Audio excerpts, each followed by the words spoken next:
The best thing I have decided to do today is to let you all have my highly coveted red velvet oil based recipe free of charge. Come, let me show you how I achieve it.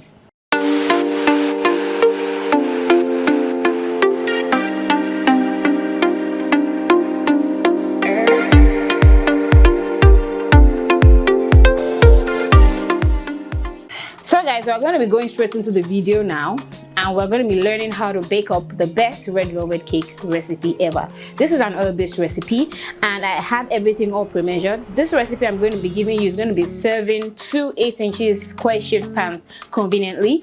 You can decide to have the recipe or decide to keep to this measurements. I will be dropping this recipe and the measurements in the description box for easy access, and I'd also urge you to not forget to subscribe to this YouTube channel so that we can continue to build a thriving network here where we can learn and unlearn together. So we'll go straight into the business of the day now, and that is for me to just list out the ingredients, not with their measurements. You get it in the description.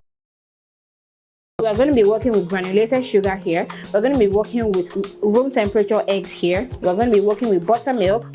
I don't buy store-bought buttermilk, so I always have my substitute done basically by adding white vinegar into evaporated milk. I've said that over and over in my videos, so you can always check other videos for reference sake. And we're going to be using vegetable oil in this video. I'm not talking about flavored oil, just direct vegetable oil. And then definitely I have a secret ingredient that I always don't miss out, and that is the lightly brewed plain coffee already prepared here. And of course we have the red velvet color, red velvet powder.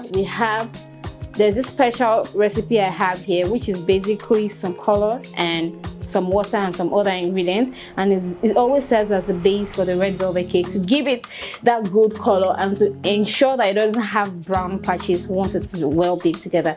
Additional white vinegar, and then of course the vanilla flavor. We're working with baking soda, baking powder, and then salt. Remember, it's an oil-based recipe, so there's going to be room for salt to give it the necessary taste it needs. So at this point, and of course I'm going to be working with all-purpose flour already pre-sieved and ready. So the next thing I'm going to be doing now is just to throw in every other dry ingredient into the flour. I just added the baking powder, I'm adding the baking soda, I'm adding the salt, particular order, and then I just simply sieve this through in. All right, to get rid of any sort of lumps like this and throw that away. And then what I just do is give it a quick whisk to make sure it's all well incorporated before I add it into the batter. This recipe is very okay to use with a stand mixer, but for the purpose of this class I'm going to be teaching you with my hand mixer, because I realized that a lot of people will be able to work with a hand mixer even if they do not have a stand mixer yet. So I'm working with a whole lot of people here, so we are working with the hand mixer now. It's going to give you the same result as it would if you're working with a stand mixer. And note that this particular recipe doesn't need you to pre-sieve, or rather doesn't need you to sieve out the batter once done.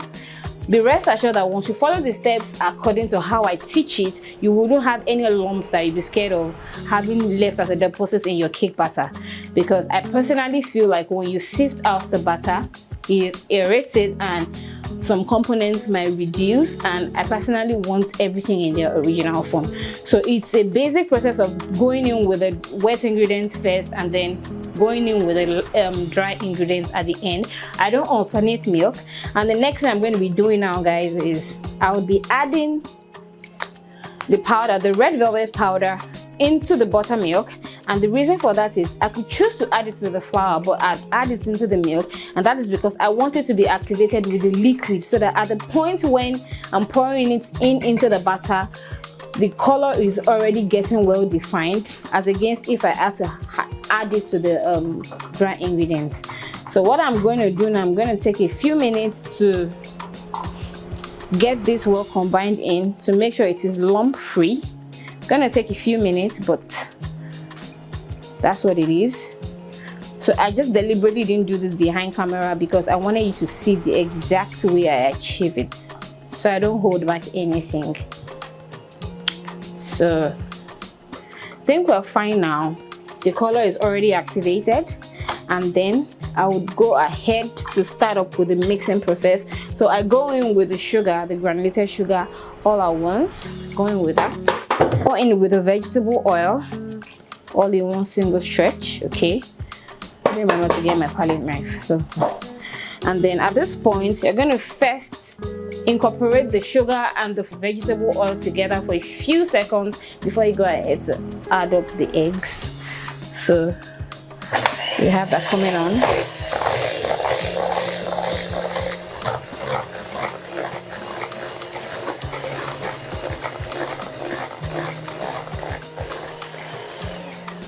So that's okay. So the next thing I'll be adding will be the eggs. I'll add this in about 2 additions depending on the volume you intend making, but because it's not so much, so I'll just add this in 2 additions to make sure it's all well blended in.